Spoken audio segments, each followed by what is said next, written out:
Good evening. Welcome to Culture Connect. My name is Audrey Ray Daniel, and our guest this evening is an amazing woman, Nyna Pais Caputi. She's the 2013 Bay Area Video Coalition Media Maker Fellow and director of a film called Petals in the Dust, The Endangered Indian Girls. Welcome, Nyna. Thank you so much, Audrey, for having me on this show. I really appreciate it. I'm excited to have you here, and really quickly, I have to tell the story of how we met.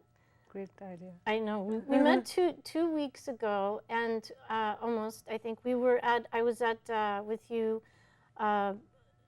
entrepreneurial business women's event put on by Congresswoman Jackie Spear. And we broke up into groups after the presentation, and our group that we were in was networking. Right. There was about 100 women in the group, and they said, you know, go through and see if you can meet somebody and make a connection with them. And I thought, with 100 women, how was I going to find somebody that was a filmmaker? So I raised my hand to ask a question, and I said, who here wants to be nominated for an Academy Award? And you answered. Right. Being a bit ambitious, but, you know, why not, right? Absolutely. Why not shoot for the stars? And your film, Petals in the Dust, it really has what it takes to do that. And tell us a little bit about how you got the idea to make this film. Sure.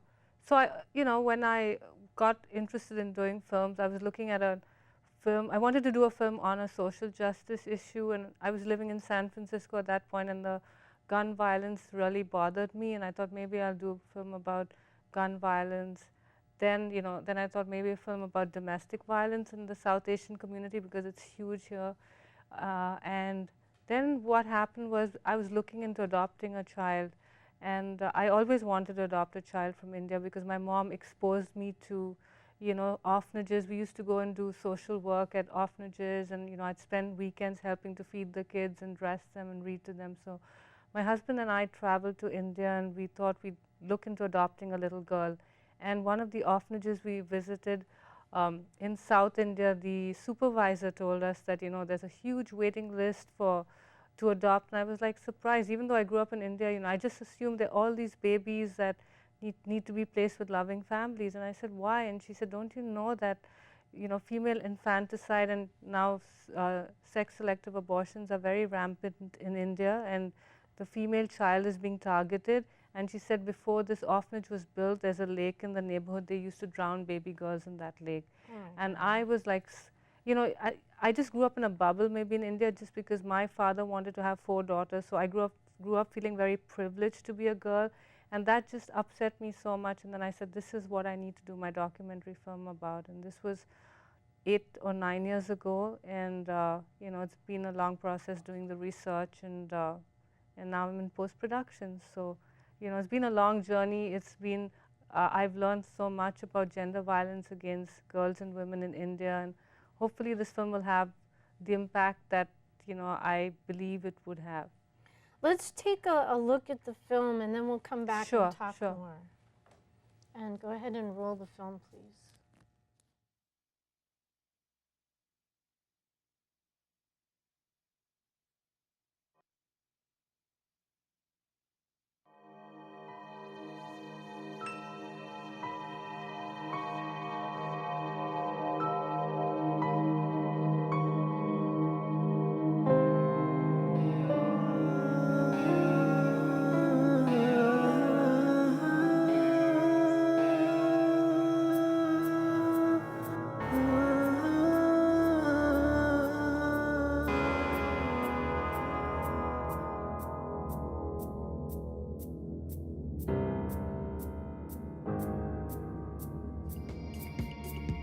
There are many Indias. There is a very progressive India, there's a very backward India, there's a very enlightened India, there's a very primitive India. I think women also find spaces and roles and responsibilities which are very, very different in each one of these Indias. India is a country of paradoxes.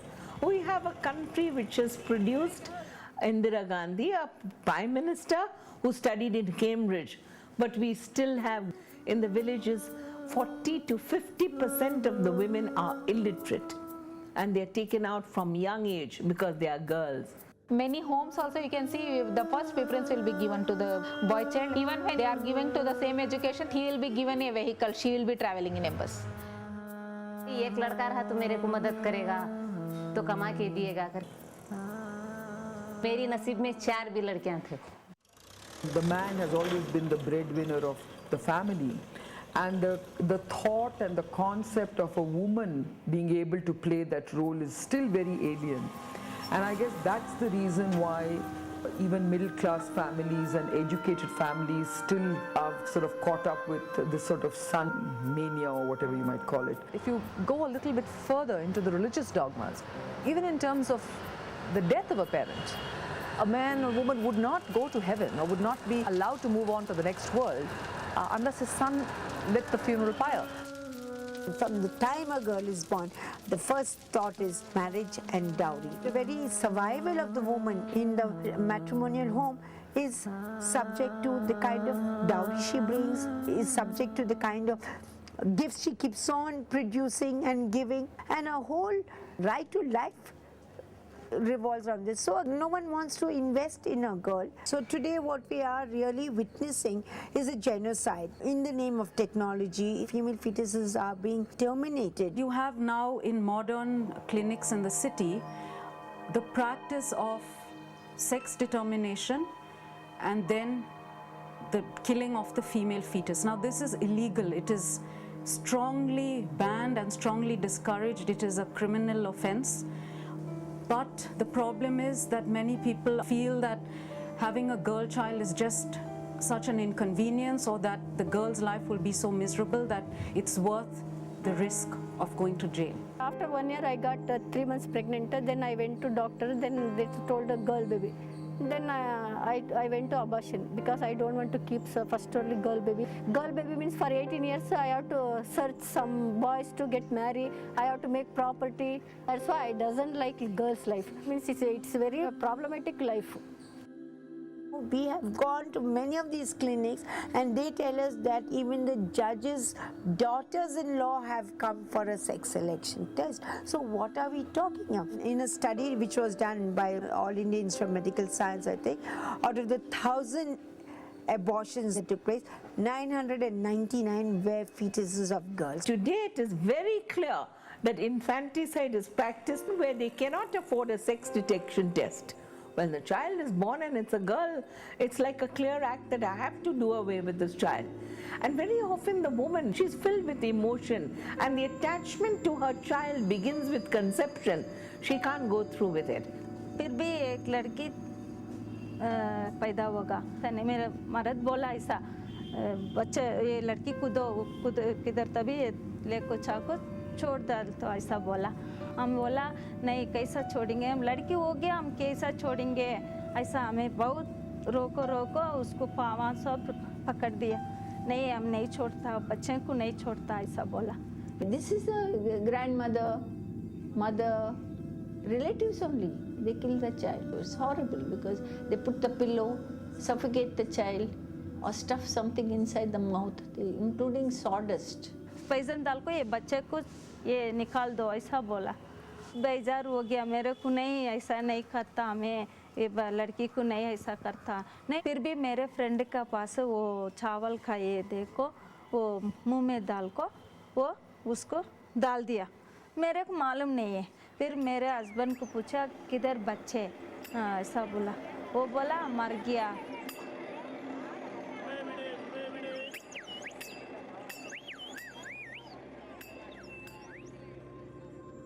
It's time that we took the problems of women seriously. We hold up half the sky and we get maybe 10% of the share of the world. Women's problems is our problems. All the women should come together. Till we get united, that the problem will be never solved. Why would you deny a child that you could bring into the world a chance to be the next woman on the moon or to run this country. I mean, it could be the other way around also. For all you know, in 20 years from now, there could be selective sex determination in favor of a female. So you actually are opting out of male children. Who knows? So what is going to happen? We're going to have one woman having 3-4 husbands if the sex imbalance continues. As a woman, how can you allow atrocities being done to another of your gender, particularly a little one who's unable to protect herself?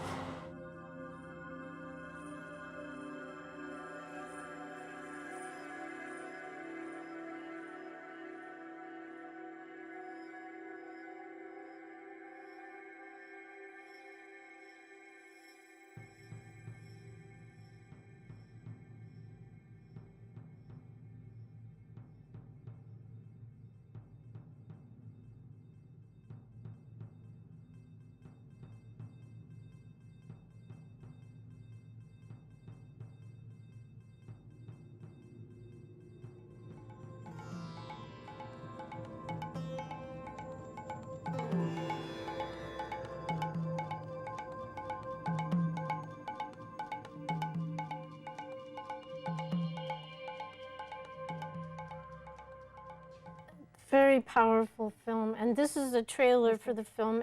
And what is the title? Can you talk about the title of the film, Petals in the Dust? Sure. So in India, we use flowers a lot in our celebrations. Our national flower is a lotus, and you know, I, as an Indian woman, obviously, but I also think Indian girls and women are very beautiful, like, you know, roses or petals, and they're just being discarded into the dust. That's what I see them as, because, you know, as you may or may not know, 50 million girls have been eliminated from India's population in the last century. So I wanted people to pay attention, and I thought by giving it a very poetic, artistic kind of name like Petals in the Dust, maybe people would pay more attention than just calling it, you know, India's missing girls or India's endangered girls. But I did have a subtitle as well, which is The Endangered Indian Girls, because we continue to be endangered. And as I moved across the country and I interviewed women and activists, I found that girls were endangered at every stage of their lives. Maybe they were not killed before they were born or after they were born, but then they could die of neglect, because very often girls are given less food than their brothers. They're not taken to the doctor when they're sick.